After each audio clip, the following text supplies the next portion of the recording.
মইপিট, সেখানে একেবারে হাড় হিম করা ছবি। রীতিমতো বাঘে মানুষের লড়াই, বাঘের মুখে বনকর্মীর মাথা জখম হয়েছেন বনকর্মী, সেই ছবি দেখতে পাচ্ছেন। তাকে বাঁচাতে বাঘের ওপর লাঠির বাড়ি দিচ্ছেন বন্যকর্মীরা। এলাকায় রীতিমতো একটা আতঙ্কের পরিবেশ তৈরি হয়েছে। একদম এই মুহূর্তে বন দপ্তর সূত্রে ঠিক কি জানা যাচ্ছে আর এলাকার পরিস্থিতি বা কি আমরা জানবো। তথাগত চক্রবর্তী রয়েছেন টেলিফোন লাইনের প্রতিনিধি। তথাগত, এই মুহূর্তে বন দপ্তর সূত্রে কি খবর রয়েছে? দেখো, বন দপ্তর সূত্রে যেটা জানা গিয়েছে, উচ্চপদস্থ আধিকারিকরা তারা কিন্তু ঘটনাস্থলের উদ্দেশ্যে রওনা দিয়েছেন। কিছুক্ষণের মধ্যেই তারা পৌঁছে যাবেন এবং প্রাথমিকভাবে যে সিদ্ধান্ত হয়েছে যে লোকালয় সংলগ্ন যে জঙ্গলে বাঘটি রয়েছে বলে লোকেট করা গিয়েছিল, সেখানে কিন্তু আবার নতুন করে জাল দিয়ে ঘেরার কাজ চলছে। রবিবার যখন স্থানীয় বাসিন্দাদের কাছ থেকে জঙ্গলে বাঘ আসার খবর পান, স্থানীয় তখন থেকে কিন্তু ঘটনাস্থলে পৌঁছায় এবং রাতেই তারা বেশ খানিকটা জায়গা তারা ঘিরেছিলেন এবং সকালবেলা তারা যখন সার্চিং অপারেশন করছিলেন সেই সময় কিন্তু আতঙ্ক এই ঘটনা ঘটে এবং আতঙ্কা কর্মী তিনি আশায়ী কর্মী ছিলেন, তিনি আহত হয়েছেন, তাকে হাসপাতালে নিয়ে যাওয়া হয়েছে এবং এই ঘটনার পর কিন্তু আরো বেশি করে বন দপ্তরের কর্মী এখানে নিয়োগ করা হয়েছে যাতে নতুন করে কোনো অপ্রীতিকর ঘটনা না ঘটে। সেই কারণে কিন্তু সাবধানতা অবলম্বন করা হয়েছে, যেটা বন দপ্তর সূত্রে জানা গিয়েছে। মূলত যেহেতু যে জঙ্গলে বাঘটি রয়েছে সেখানে যেহেতু লোকেট করা গিয়েছে, সেই ক্ষেত্রে দুটি পদক্ষেপ নেওয়া হতে পারে। এক, বাঘকে বিশ্রাম করে ফের নদীর জঙ্গলে ফিরিয়ে দেওয়া হতে পারে, অথবা তাকে কাঁচাবন্দি করা হতে পারে। আমি বন দপ্তরের উচ্চ পদস্থ আধিকারিকরা তারা ঘটনাস্থলে পৌঁছানোর পরেই এই বিষয়ে যাবতীয় সিদ্ধান্ত নেওয়া হবে এবং তারপরেই পরবর্তী পদক্ষেপ স্থির হবে, এমনটাই কিন্তু বন দপ্তর সূত্রে জানা গিয়েছে। আপাতত নতুন করে বেশ কিছুটা এলাকা জাল দিয়ে ঘেরার কাজ চলছে যাতে কোনোভাবেই সংলগ্ন যে লোকালয় সেই লোকালয়ে যাতে বাঘ না চলে আসে। অন্যদিকে পুলিশ ইতিমধ্যেই সেখানে পৌঁছে দিয়েছে, মন্ত্রী থানার পুলিশ। বোঝা যাচ্ছে একদিকে বাঘটিকে কিভাবে বাগে আনা যায় সেই চেষ্টা যেমন চলছে, অথবা ধন্যবাদ সঙ্গে থাকার জন্য। অন্যদিকে যে বনকর্মীর ওপরই অতর্কিত আক্রমণ, সেই বনকর্মীকে ইতিমধ্যে সেখান থেকে উদ্ধার করে নিয়ে আসা হচ্ছে। এসএসকেএম এর দিকে এমনটাই খবর পাওয়া যাচ্ছে, কারণ তার আঘাত বেশ গুরুতর। এই বিষয় নিয়ে আমাদেরকে আরো আপডেট দেবেন আমাদের সঙ্গে পিয়ালি মিত্র রয়েছেন আমাদের প্রতিনিধি টেলিফোন লাইনে। পিয়ালি, কি খবর পাচ্ছ?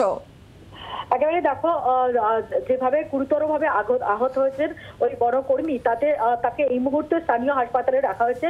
কিন্তু বন দপ্তরের আধিকারিকরা যেটা জানাচ্ছেন যে যেহেতু তার আঘাত সেটা গুরুতর রয়েছে এবং এক্ষেত্রে দাঁড়িয়ে তারা হাসপাতাল কর্তৃপক্ষ যে স্থানীয় হাসপাতালে তাকে ভর্তি করা হয়েছে তাদের ওপিনিয়নের ওপর ডিপেন্ড করছে এবং তারা আপাততভাবে যে ওপিনিয়ন দিয়েছে যে তাকে অন্য হাসপাতালে শিফট করার প্রয়োজন, ফলে সেই বিষয়ে তারা সিদ্ধান্ত নিচ্ছেন এবং ইতিমধ্যেই এসএসকেএম হাসপাতালের সঙ্গে যোগাযোগ করা হয়েছে যাতে দ্রুত ওই বনকর্মীকে এসএসকেএম হাসপাতালে নিয়ে এসে তার চিকিৎসা শুরু করা যায়। তার কারণ যেটা তথাগত জানাচ্ছিল যে গতকাল রাত্রিবেলা প্রথম আরো একবার, তুমি জানো যে গত কিছুদিন ধরেই এই মইপুর বা কুলতলি অঞ্চল জুড়ে বাঘের যে হানা সেটা দেখা যাচ্ছে এবং গতকালকে রাত্রিবেলা বন দপ্তরের কর্মীরা এবং স্থানীয়রা তারা লক্ষ্য করেন যে পায়ের ছাপ রয়েছে।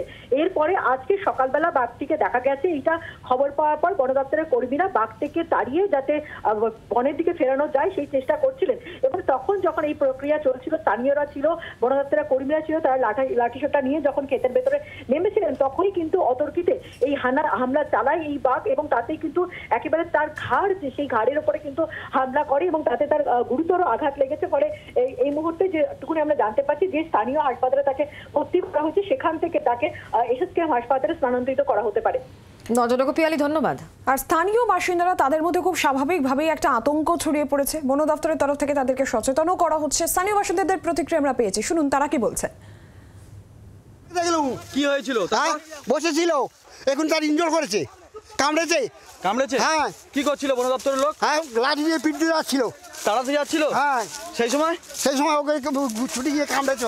আতঙ্কে তো আছি আমরা, প্রচুর আতঙ্কে থাকি। রাত্রে তো বেরোতে পারি না, ভয়ে বাড়ির মধ্যে থাকি। আর এই যে বাঘ যে পেরোচ্ছে পরপর কয়েকদিন দেখা যাচ্ছে, এই শীত পড়তে এখন আমাদের এখানে মাসে যে কয়েকবার হয়ে গেল তার বলা যাবে না। এই এলাকার মধ্যে এখানে আমাদের সবে নতুন, প্রথমে এই রকম হলো। এর আগে পেরিয়েছে অনেকবার, এসছে চলে গেছে। এবারে কালকের যে পেরিয়েছে, কালকে পারানোর পরে ও আর ওধারে যায়নি, এখানেই থেকে গেছে। ওই সরকারি টিম এসছে, মানে ফরেস্টার এসছে, থানা থেকে এসছে, জালটাল ঘেরা হয়েছে। আমরা চাইছি যাতে আর না আসে, বা জালটা যে ঘেরা হয়েছে যাতে ভালো করে ঘিরে দিতে পারে, এলাকার মধ্যে না ঢুকতে পারে, আমরা যাতে ভালোভাবে বাস করতে পারি, সেইটাই আমরা চাইছি। বাংলার আওয়াজ, বাঙালির আবেগ, জি 24 ঘন্টা।